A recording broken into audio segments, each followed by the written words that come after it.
So hi everyone, welcome back to my channel. In this video I am going to discuss about संधि. ठीक है, संधि क्या होती है, ये हिंदी व्याकरण का टॉपिक है। हिंदी व्याकरण का टॉपिक है आपका संधि। ठीक है, इसके बारे में आज हम पढ़ेंगे। संधि क्या होती है भाई, दो वर्णों के मेल से उत्पन्न विकार को संधि कहते हैं। अर्थात हिम प्लस आलय, जब इसमें हिम में हमारा ए का साउंड आता है, हिम ए का जो हम हिम बोलते हैं, हिम ए, और आलय, आलय से आ लिया तो ए प्लस आ में कन्वर्ट हो जाएगा। आ का स्वर आएगा। ठीक है, सो हमारा क्या हो गया भाई, हिम आलय, हिमालय। ठीक है, हिमालय हो गया हमारा। अब संधि क्या है भाई, संधि नॉर्मली तीन प्रकार की होती है। संधि को तीन प्रकार की होती है, स्वर संधि, व्यंजन संधि, विसर्ग संधि। ठीक है, स्वर संधि किसे कहेंगे भाई, स्वर संधि स्वर वर्ण के साथ वर्ण के मेल में जो उत्पन्न होता है, वर्ण के मेल से जो उत्पन्न होता है, अर्थात जो स्वर वर्ण है। ठीक है, स्वर वर्ण के साथ स्वर वर्ण के मेल से, ठीक है, जैसे कि दोनों के मेल से जो उत्पन्न होता है, ठीक है, उसको स्वर संधि कहते हैं। जैसे कि भाई ई है, ठीक है, ई और ई, इससे ई बना। ठीक है, तो ये क्या हो गया, जैसे इसमें है रवि प्लस इंदर, सो इससे क्या होगा, ई प्लस ई क्या हो गया हमारा, बड़ी। ठीक है, सो ये ई प्लस ई, और जो स्वर संधि है हमारे, उसके आगे भी 5 प्रकार हैं, 5 प्रकार दिए गए हैं स्वर संधि के। ठीक है, उन 5 प्रकारों में देखो, स्वर संधि 5 प्रकार की होती है भाई। दृक् स्वर संधि हम यहाँ पे पढ़ेंगे। ठीक है, और जो दृक् स्वर संधि है, उसके बाद गुण स्वर संधि है, और आगे जो इसकी स्वर संधि के जो 5 प्रकार है वे पढ़ के हम उसके बाद करेंगे व्यंजन संधि और विसर्ग संधि। इन्हीं के बीच में आपको मैं कुछ ये जो संधि विच्छेद हैं वो आपको लिखवा दूंगी, तो आप प्रैक्टिस के लिए उनमें से कर लेना। तो दृक् स्वर संधि क्या होगी भाई, इसमें देखो जो इन्होंने बोला है कि जब सेम जाति का हो, सेम जाति का हो मतलब जैसे कि हमारा ए और आ सेम जाति का है। ठीक है, ए और आ सेम जाति का है। ठीक है, और हमारा जो ई और ई सेम जाति का है, ई और ई सेम जाति का है। ठीक है, उ और औ सेम जाति का है। तो इसमें जो सेम जाति के है ना दृघ में, वो आएंगे। तो क्या हो जाएगा भाई, ए प्लस आ प्लस ए आ प्लस आ। सो जैसे देखो, परम प्लस आत्मा, ए और आ का क्या आ गया भाई, आ गया, परमात्मा हो गया। ज्ञान प्लस अभाव, तो ए का साउंड आया और आ का भी आया स्वर, तो आ होके क्या हो गया, ज्ञानाभाव। ये है दृक् स्वर संधि। उसके बाद जो आती है हमारी गुण स्वर संधि, देखते हैं स्वर में जो हमारा गुण स्वर संधि है, स्वर संधि में भी हमारा जो दूसरा भाग है गुण स्वर संधि।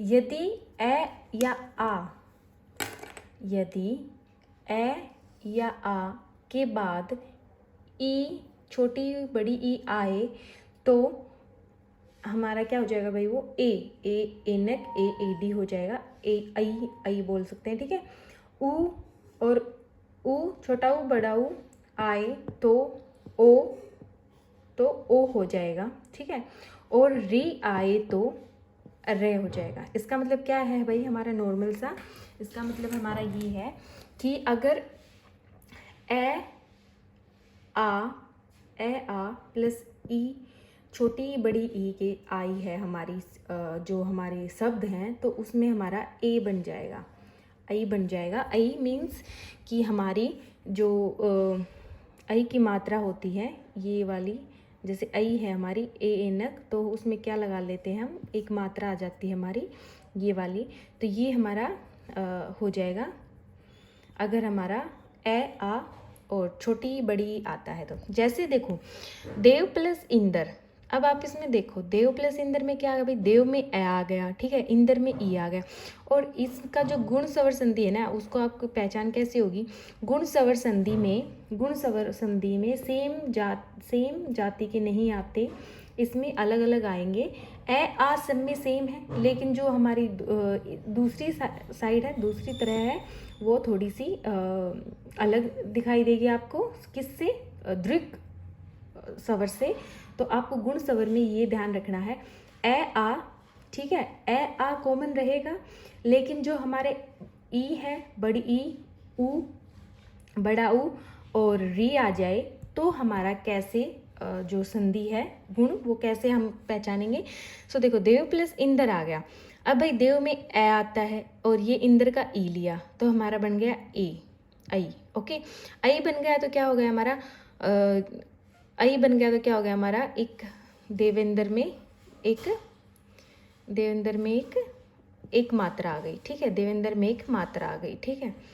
अब इसी तरह देखते हैं, देव प्लस ईस, छोटी ही हो बड़ी हो डजेंट मैटर भाई, ए है हमारा देव, देख लिया हमने, ईश बड़ी, फिर आई की मात्रा आएगी तो क्या होगी, एक मात्रा आ जाएगी हमारी, देव ईश, हमारा जो ये वाला ई है, ये वाला ई हमारा चला जाएगा, ठीक है।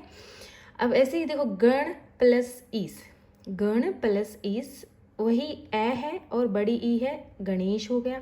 सुर प्लस इंदर, सुर है ए, सुर ए प्लस इंदर ई, इंदर सुरेंद्र हो गया। अब देखते हैं ए आ के साथ ऊ औ की, ठीक है, ऊ औ की आएगी तब हमारा क्या हो जाएगा, ओ हो जाएगा भाई, ठीक है। जैसे कि वीर प्लस उचित, ए वीर ए, उचित का ऊ क्या हो गया हमारा, ओ, क्या हो गया हमारा, औ, तो क्या आ जाएगा हमारा, औ की मात्रा आ जाएगी इसमें, विरोचित, ठीक है, विरोचित हो गया, ठीक है। सूर्य प्लस उदय, औ की मात्रा कैसे आएगी भाई, यहाँ पे सूर्य ए है और ऊ है, तो यहाँ पे हमारी क्या आ जाएगी, यहाँ पे हमारी सूर्य उदय होके यहाँ पे हमारी औ की मात्रा आ गई है। चंद्र प्लस उदय, ए, ठीक है, प्लस ओ, फिर से क्या आ गई हमारी, चंद्रोदय, ठीक है। तो आपको जो गुण सवर संधि है उसमें मेन क्या है भाई, गुण सवर संधि में मेन ये है कि एक मात्रा आएगी, ठीक है, गुण जो जहाँ पे भी एक मात्रा है समझ जाना, वो गुण सवर संधि का संधि विच्छेद है। ए आ प्लस री, अरे बन जाएगा, जैसे कि महा प्लस ऋषि, आ गया, री आ गया, अरे कैसे बन गया भाई, जो हमारा महर्षि है, जैसे कि उस पे ये अरे लग जाता है, अरे का ये लग जाता है, ठीक है। तो ये है गुण सवर संधि में एक ध्यान रखने की बात यही है कि एक मात्रा आती है, ठीक है।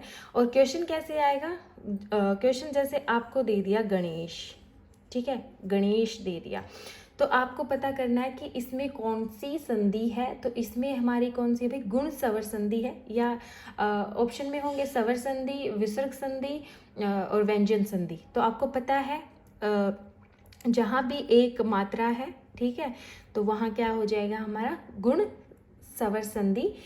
आपको ये वीडियो अच्छी लगी तो बताना, ठीक है। आप कमेंट सेक्शन में कमेंट भी कर सकते हो, आपको क्या समझ नहीं आ रहा मैं आपको बताऊंगी।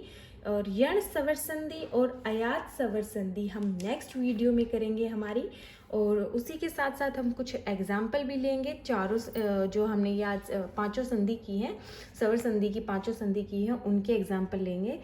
Thank you so much for watching this video.